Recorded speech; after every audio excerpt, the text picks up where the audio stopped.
Ang mabuting balita ng Panginoon ayon kay San Juan. Papuri sa iyo, Panginoon. Kinabukasan, nakita ni Juan si Jesus na lumalapit sa kanya. Sinabi niya, "Ito ang kordero ng Diyos. Ito ang nag-aalis ng mga kasalanan ng sanlibutan. Siya ang tinutukoy ko nang sabihin kong dumarating na kasunod ko, ang isang higit sa akin sapagkat siya na bago pa ako ipanganak.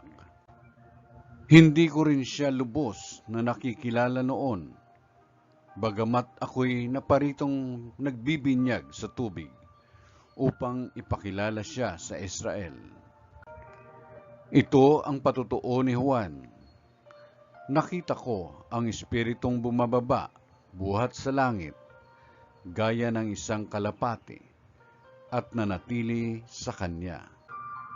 Hindi ko nga siya lubos na nakikilala noon, ngunit ang nagsugo sa akin upang magbinyag sa tubig ang nagsabi sa akin, "Makikita mo ang Espiritu na bababa at mananatili sa isang tao.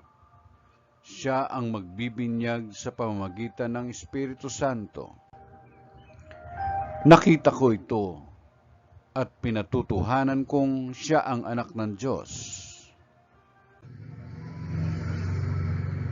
Ang mabuting balita ng Panginoon. Pinupuri ka namin, Panginoong Kristo.